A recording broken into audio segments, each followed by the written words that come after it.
नमस्कार, मैं हूं हेमंत पाठक राही और आप देख रहे हैं हमारा खास कार्यक्रम मुद्दा जिंदा है। दरअसल बांसवाड़ा डूंगरपुर सांसद राजकुमार रोत को एक पत्रकार वार्ता के दौरान जान से मारने की धमकी मिली थी। साथ ही धमकी देने वाले व्यक्ति ने राजकुमार रोत को मारने वाले व्यक्ति को 1 करोड़ रुपए देने की बात कही थी। इस पूरे मामले ने जहां पूरे क्षेत्र में हड़कंप मचा दिया, वहीं सोशल मीडिया पर पोस्ट करके धमकी देने वाला व्यक्ति अब पुलिस की गिरफ्त में है। लेकिन ये मामला यहां थमता हुआ नजर नहीं आ रहा है। अब राजकुमार रोत ने एक वीडियो जारी कर इसमें पुलिस की भूमिका पर भी सवाल खड़े कर दिए हैं। साथ ही पुलिस की कार्यप्रणाली पर कई गंभीर आरोप लगाए हैं। सांसद का वीडियो सामने आने के बाद पूरे पुलिस विभाग में खलबली मच गई है।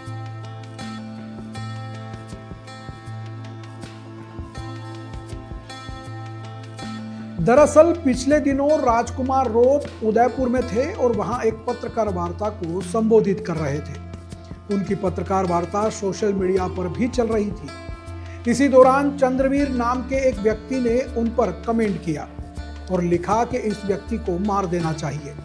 साथ ही उसने लिखा कि इसको गोली मारने वाले को वह 1 करोड़ रुपए इनाम देगा। हालांकि बाद में यह कमेंट डिलीट कर दिया गया, लेकिन तब तक इस पोस्ट के वीडियो और कमेंट के फोटो सोशल मीडिया पर वायरल हो गए। इसके बाद तो जैसे हंगामा मच गया। भारत आदिवासी पार्टी ने तत्काल प्रतिक्रिया दी और पुलिस में इसकी शिकायत की। बांसवाड़ा और उदयपुर पुलिस की संयुक्त कार्रवाई के बाद धमकी देने वाले व्यक्ति को आखिरकार पकड़ लिया गया। लेकिन राजकुमार रोत ने इसकी टाइमिंग को लेकर के सवाल खड़े किए हैं। जोहार साथियों, आप सभी भली भांति अवगत हैं कि पिछले कुछ दिनों पूर्व मुझे जान से मारने की धमकी दी गई थी, मां बहन की गालियां दी गई थी और कोई गोली मारेगा इसको 1 करोड़ रुपया इनाम तक की घोषणा किसी असामाजिक तत्व द्वारा की गई थी। इसमें सभी साथी आज कल से मुझे कॉल कर रहे हैं कि इसमें क्या हुआ क्या नहीं हुआ। पुलिस प्रशासन ने इस आईडी को ट्रेस किया और उस आईडी को ट्रेस करने के बाद उस व्यक्ति तक पहुंचे और वो व्यक्ति चंद्रवीर सिंह करके गढ़ी विधानसभा क्षेत्र के अंदर बाईका गढ़ा जो ग्राम पंचायत है वहां का निकला। और जो मैंने और प्रशासन का हमारा जो शुरुआती दृष्टिकोण था कि कोई मतलब जवान आदमी या कहे कि इस तरह का कोई लड़का इस तरह का कोई होगा, लेकिन इस घटना में जो गिरफ्तार हुआ है चंद्रवीर सिंह 65 साल की उम्र का व्यक्ति है, जो मेरी बात करें तो दादाजी की उम्र का व्यक्ति है। सांसद राजकुमार रोत यही नहीं रुके, उन्होंने इस मामले में कई लोगों की मिलीभगत की आशंका जताई है।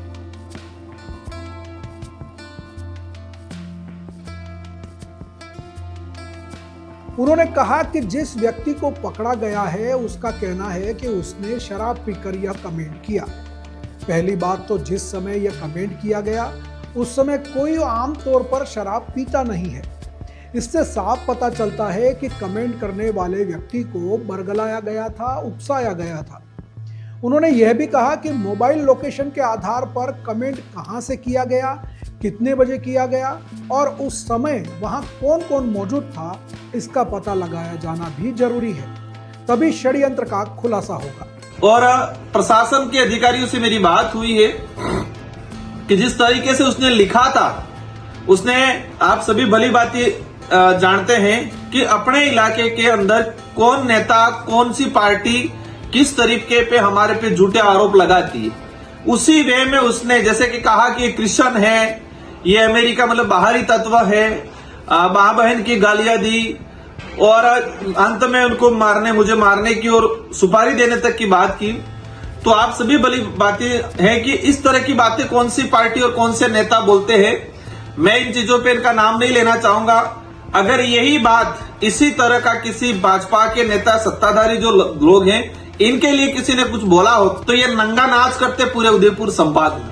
आप सभी भली बातें जानते, पहले भी हुआ था, एक व्यक्ति के द्वारा कहा गया था कि वाड़िया उठा देंगे। चुनावी माहौल में कहते वाड़िया उठाना कोई धमकी नहीं होती है। मैंने खुद ने कहा था कि रगड़ा मतलब पॉलिटिकली वैचारिक रूप से रगड़ा निकाले, ऐसे कमेंट पे भी मुकदमा दर्ज करके गिरफ्तार किया था।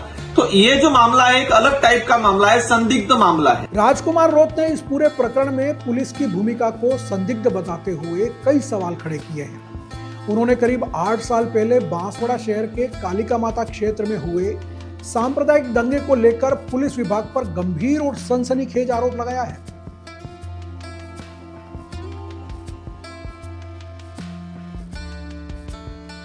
सांसद रोत ने दावा किया है कि पुलिस विभाग के कुछ अधिकारियों और जवानों ने मात्र गैलेंट्री प्रमोशन यानी वीरता पुरस्कार और पदोन्नति पाने के लिए यह दंगा करवाया था। और मुझे जहां तक आभास मुझे जो असमंजस की स्थिति है कि 65 साल की उम्र का व्यक्ति फेसबुक पे इस तरह से लिखना और डिलीट करना, और कहा जा रहा है कि मैं दारू के नशे में दूध था। मैंने क्या लिखा मुझे नहीं पता है और मैं उनको जानता भी नहीं हूं। मुझे जानता नहीं है तो मेरे बारे में आकलन कैसे किया इस तरह से ये। और जहां तक हमें जो अज्ञात सूत्रों से पता चला है कि ये व्यक्ति अकेला नहीं था, उस व्यक्ति के साथ 3-4 लोग और बैठे हुए थे, पार्टी कर रहे थे। उसमें कुछ पॉलिटिकली लोग, घराने से भी लोग हैं। कुछ ये भी आया है कि कोई पुलिस प्रशासन का भी व्यक्ति है जिसका इसके अंदर इन्वॉल्वेशन है या उसका मोटिवेशन है, उसको कहे कि चढ़ाने का काम या उसको उकसाने का काम भी ऐसे लोगों ने किया है। तो पुलिस प्रशासन के अधिकारियों से मेरा अनुरोध है कि उस व्यक्ति को गिरफ्तार करके खानापूर्ति नहीं करे। ये व्यक्ति कमेंट किया, मेरी जो कहे कि मैंने जो प्रेस कॉन्फ्रेंस की थी 7 तारीख को, प्रेस कॉन्फ्रेंस मैंने सुबह 11 बजे की थी, 11 साढ़े 11 बजे। अगर प्रेस कॉन्फ्रेंस के दौरान ही इसने ट्वीट किया है तो आप सभी जानते हैं कि सुबह 11 बजे 65 साल की उम्र वाला व्यक्ति कैसे बिल्कुल शराब के नशे में धुन हो सकता है। हम समझते हैं कि कोई भी व्यक्ति शराब पीता है तो वो दोपहर के बाद जो स्थिति बनती है, शाम को या रात को लिख सकता है, हम समझ सकते हैं। तो प्रशासन स्पष्ट करे कि उस व्यक्ति ने किस टाइम पे लिखा, किस जगह पे बैठ के लिखा, और उस जगह की सीडीआर उस जगह का कहे कि सारी लोकेशन ट्रेस करे कि उस जगह पर कौन कौन अन्य लोग थे, उसके साथ कौन कौन बैठे थे, और उस व्यक्ति का मोबाइल नंबर, कॉल लोकेशन निकाले, कॉल डिटेल सारी निकाले कि उस व्यक्ति का संपर्क किस किस लोगों से है और पिछले उस दिन और उस पिछले 2 दिनों में उस व्यक्ति ने किस किस नेता या किस किस अधिकारियों से संपर्क किया था। सांसद राजकुमार रोत ने आशंका जताई कि उनकी हत्या की धमकी देने वाले आरोपी के पीछे भी कुछ पुलिसकर्मी या अधिकारी शामिल हो सकते हैं।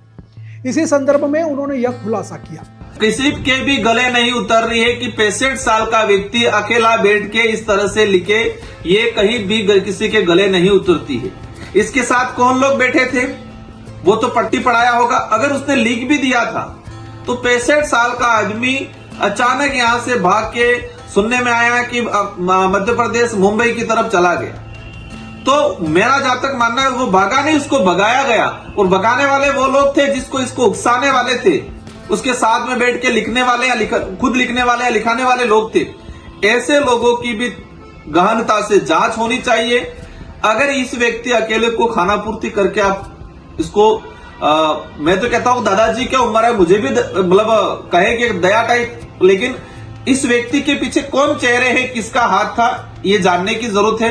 गहनता से जांच होनी चाहिए। मैं मीडिया के साथियों के माध्यम से शासन प्रशासन से अनुरोध करना चाहूंगा कि ये हरकतें फिर कोई कर सकता है, और हरकतें ही नहीं कभी कोई हादसा भी कर सकता है। तो इसके पीछे कौन लोग थे, इनके सबकी सीडीआर, उस व्यक्ति की सीडीआर मंगाई जाए, उसका कॉल लोकेशन उस समय कहां था, और पुलिस पर अधिकारी किस टाइम पे लिखा, किस जगह पे बैठ के लिखा, और उसकी कॉल लोकेशन, कॉल डिटेल सार्वजनिक करे और एज ए परिवादी के रूप में मुझे भी अवगत कराए। और बाकी क्षेत्र के सारे युवा साथियों से मेरा अनुरोध है, और अनुरोध से पहले मैं आपको धन्यवाद देना चाहता हूं कि मैंने आप सबसे अपील की थी कि हमें शांतिपूर्वक तरीके से, प्रशासन इसमें काम कर रहा था और अभी तक प्रशासन ने इसमें काम किया है। प्रशासन ने, मैं ही नहीं कह रहा प्रशासन गलत है, लेकिन प्रशासन से मेरा अनुरोध है कि किसी के भी दबाव में आए बिना निष्पक्ष तरीके से इसकी जांच हो, इसके पीछे कौन लोग हैं उसकी पहचान हो और उनको भी सजा हो, क्योंकि ये बचेंगे कल उठा के कोई और बात होगी, कभी कोई हादसा भी करा सकते हैं। इसलिए इनकी तह तक जाए।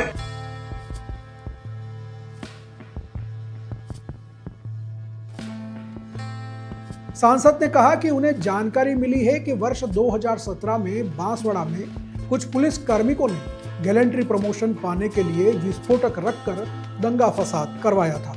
ऐसे यहां तक सुनने में आ रहा है बांसवाड़ा जिले के अंदर 2017 में कुछ दंगे हुए थे, हिंदू मुस्लिम के दंगे कराए थे।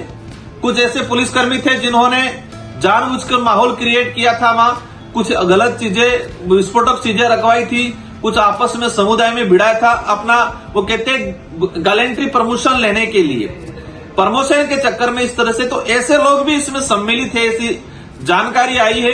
तो अधिकारियों से मेरा अनुरोध है कि इनकी गहनता से जांच हो और कार्रवाई करें, निष्पक्ष रूप से किसी के दबाव में नहीं आए। और सारे युवा साथियों से भी मेरा अनुरोध है कि सभी शांतिपूर्वक शांति बनाए रखें। हम प्रशासन से अनुरोध करके प्रशासन पे दबाव बना के इसकी गहनता से जांच करा रहे हैं। उल्लेखनीय है कि करीब 8 साल पहले शहर के कालिका माता क्षेत्र में दंगा फसाद हुआ था, जिसके चलते कई दिनों तक जिले में तनाव की स्थिति बनी रही थी। सांसद राजकुमार रोत ने इस चौंकाने वाले खुलासे के बाद पुलिस विभाग की कार्यप्रणाली पर गंभीर सवाल खड़े हो रहे हैं। इस मामले ने राजनीतिक और प्रशासनिक गलियारों में हलचल मचा दी है। अब देखना ही यह है कि इस मामले का अंत कहां होता है। सांसद राजकुमार रोत के इन आरोपों पर क्या जांच होती है, वहीं ये गंभीर आरोप पुलिस पर जो लगे हैं, पुलिस इन आरोपों से कैसे बाहर निकलती है, अब ये तो आने वाला वक्त बताएगा। लेकिन यह मुद्दा अभी भी जिंदा है। आपको यह कार्यक्रम कैसा लगा हमें जरूर बताएं। हमारे YouTube, Instagram, X और Facebook पर जाकर आप ये कार्यक्रम देख सकते हैं। वहां आप अपने कमेंट करके भी बता सकते हैं। साथ ही ज्यादा से ज्यादा लोगों को ये मामला शेयर करें। नमस्कार, फिर मिलेंगे किसी और मुद्दे के साथ में जो जिंदा होगा।